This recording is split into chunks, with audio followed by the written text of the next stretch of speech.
আসসালামু আলাইকুম। আপনি কি কালার পিকার টুল খুঁজছেন? গুগল ক্রোমের সেরা টুল হিসেবে কালার জিল্লা ক্রোম এক্সটেনশন ব্যবহার করে আপনার সকল সমস্যার সমাধান করতে পারেন সহজেই। যদি আপনি একজন ওয়েব ডিজাইনার, ওয়ার্ডপ্রেস ডেভেলপার অথবা ওয়েব ডেভেলপার অথবা অনলাইনে যে কোনো ডিজাইন নিয়ে কাজ করে থাকেন, তাহলে এই ভিডিওটি আপনার জন্য। এই ভিডিওতে আমি আজকে দেখাবো কালার জিল্লা ব্যবহার করে যে কোনো ওয়েবসাইট থেকে কিভাবে কালার কোড নিয়ে আপনার ডিজাইনে ব্যবহার করতে পারেন, সেই সমস্ত প্রসেসটি আমি আজকে এই ভিডিওতে দেখিয়ে দেব। চলুন শুরু করি। তার আগে ভিডিওটি যদি হেল্পফুল হয়, লাইক কমেন্ট করতে ভুলবেন না এবং চ্যানেলটিকে সাবস্ক্রাইব করে পাশে থাকা বেল বাটনটিকে বাজিয়ে দিবেন, যাতে করে এরকম নতুন নতুন ভিডিও পোস্ট করার সাথে সাথে আপনার কাছে চলে যায়। So let's get start. তো ফার্স্ট অফ অল আমরা আমাদের ক্রোম ব্রাউজারটিকে ওপেন করব এবং এখানে লিখব কালার জিল্লা লিখে জাস্ট সার্চ করব। এবার প্রথমে দেখতে পাচ্ছেন chromewebstore.google.com, এই ওয়েবসাইটটিতে আমরা ক্লিক করে দেব। তো আমি ক্লিক করে দিচ্ছি। এবার আমরা রাইট সাইডে অ্যাড টু ক্রোম এই বাটনটিতে ক্লিক করে দেব। এবার অ্যাড এক্সটেনশন এটিতেও ক্লিক করে দেব। দেখুন আমাদের এক্সটেনশনটি ডাউনলোড হয়ে গেছে এবং ইনস্টল অটোমেটিক হয়ে গেছে। তো জাস্ট আমরা রাইট সাইডে গিয়ে দেখতে পাচ্ছেন ছাতার মতো একটি অপশন টপ কর্নারে রাইট, এটিতে আমরা ক্লিক করে দেব। তো আমি ক্লিক করে দিচ্ছি এবং এখান থেকে আমরা এই পিন আপে ক্লিক করে দেব। তো আমি ক্লিক করে দিচ্ছি। তো এটি কিন্তু আমাদের কমপ্লিট সেটআপ হয়ে গেছে। একদম সহজ একটি পদ্ধতি। তো এইবার কিভাবে এই টুলটি আমরা ব্যবহার করব সেটি আমি দেখিয়ে দিচ্ছি। তো সেজন্য আমি আমার ওয়েবসাইটটিকে ওপেন করে নেব। তো এইবার একটু স্ক্রল করে নিচের দিকে দেখতে পাচ্ছেন একটি হেডিং এবং হেডিং এর পিছনে একটি ব্যাকগ্রাউন্ড সেটআপ আছে, ব্যাকগ্রাউন্ড কালার দেওয়া আছে। এই কালারটিকে আমি পিক করব। তো সেটি কিভাবে করব?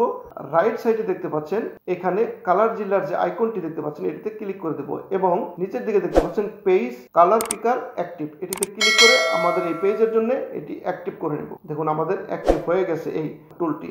তো আমরা জাস্ট যেই কালারটি আমরা কপি করতে চাচ্ছি সেই কালারের উপর মাউস কার্সারটা রেখে জাস্ট ক্লিক করব। তো আমি ক্লিক করে দিচ্ছি এই সবুজ কালারের উপর এবং এই কালারটিকে সেট আপ করার জন্য আমাদের এই ওয়েবসাইটটিকে পেজটিকে এডিট করতে হবে। তো আমি আমার পেজের ড্যাশবোর্ডে চলে যাচ্ছি এবং ড্যাশবোর্ড থেকে পেজটিকে আমি এডিট করে নেব। তো এখানে ভিজিটে ক্লিক করে দিচ্ছি এবং নতুন পেজ থেকে নিউ ট্যাব থেকে আমি এখান থেকে জাস্ট এডিট উইথ এলিমেন্টর এটিতে ক্লিক করে দেব। তো পেজটি এডিট হয়ে গেলে জাস্ট আমরা নিচের দিকে দেখতে পাচ্ছেন একটি সেকশন। তো এই সেকশনের রাইট সাইডে আমরা ক্লিক করে দেব।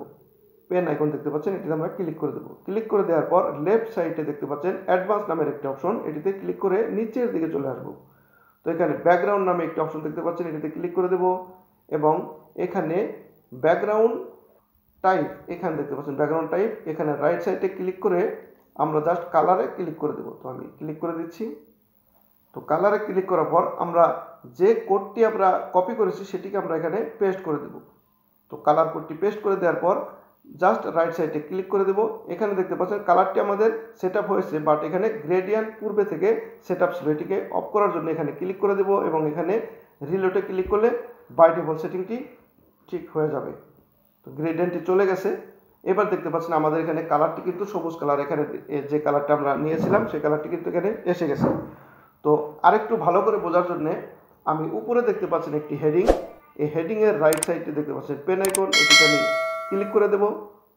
ক্লিক করে দেওয়ার পর এখানে দেখতে পাচ্ছেন যে পেন আইকন রাইট সাইডে, এই পেন আইকনে অ্যাক্টিভ এটিতে ক্লিক করে দেব। ক্লিক করে দেওয়ার পর এখানে এই গ্রিন কালারটিকে আমরা কপি করব। তো আমি কপি করতেছি, জাস্ট ক্লিক করলে কপি হয়ে যাবে কোডটি। এবার আমরা এখানে রাইট সাইডে পেন আইকনে ক্লিক করে দিচ্ছি।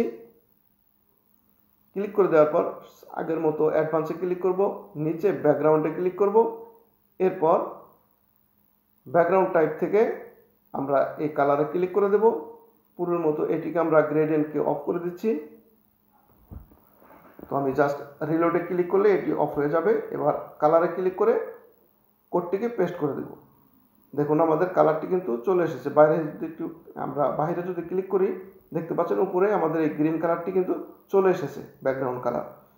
তো এবার আমরা যদি ফুল সেকশনের ব্যাকগ্রাউন্ড কালারটি চেঞ্জ করতে চাই, এই গ্রিন কালারটি দিতে চাই, সেজন্য আমাদের এখানে দেখতে পাচ্ছেন ফুল সেকশনের যে ইনার সেকশনের যে আইকনটি আছে ডট বাটন সেন্টারে, এটিতে আমরা ক্লিক করে এডিট করে নেব ফুল সেকশন।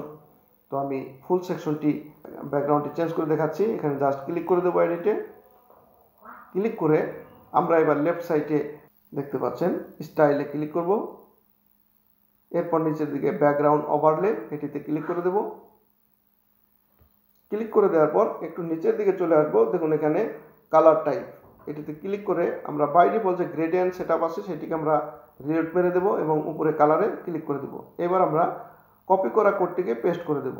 এবার বাইরে যদি ক্লিক করি, দেখুন এখানে ফুল সেকশনের কালারটি কিন্তু এখানে চেঞ্জ হয়ে গেছে। তো আমাদের এখানে যে গ্রিন কালারটি আমরা কপি করেছিলাম সেটি কিন্তু এখানে সেটআপ হয়ে গেছে।